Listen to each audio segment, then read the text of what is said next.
ত্রেতা যুগে হনুমানজি পর্বত তুলে এনেছিলেন লক্ষণজিকে বাঁচানোর জন্য, কিন্তু আজকে কলি যুগে মোদিজি কাকে বাঁচানোর জন্য আরাবলী পর্বতকে তুলতে চাইছেন? কোর্টের নির্দেশ অনুযায়ী 100 মিটারের নিচে যেগুলো পর্বত আছে সেগুলো নাকি আরাবলী পর্বতের আন্ডারে পড়ে না। কিন্তু প্রশ্ন হচ্ছে, সেখানকার 99% পর্বতই হচ্ছে 100 মিটারের নিচে।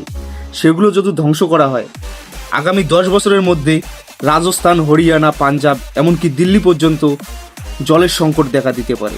জলের পরিমাণ এতটাই কমে যাবে, মানুষের বেঁচে থাকা খুব কঠিন হয়ে দাঁড়াবে। এমনকি রোদের তাপমাত্রা এমন হতে পারে 60 ডিগ্রি ক্রসও করতে পারে। সেই পর্বত যদি ধ্বংস করা হয়, তার প্রভাব পশু পাখি, জন্তু, জানোয়ার কি মানুষের জীবনেও পড়বে। ধ্বংস করাটা প্রাকৃতিক দুর্যোগের সঙ্গে লড়াই করা। যে পর্বত আমাদেরকে পলিউশনের হাত থেকে বাঁচাচ্ছে, রেগিস্তান হতে বাঁচাচ্ছে, সেই পর্বতকে নিয়ে মোদিজির এত মাথা ব্যথা কিসে?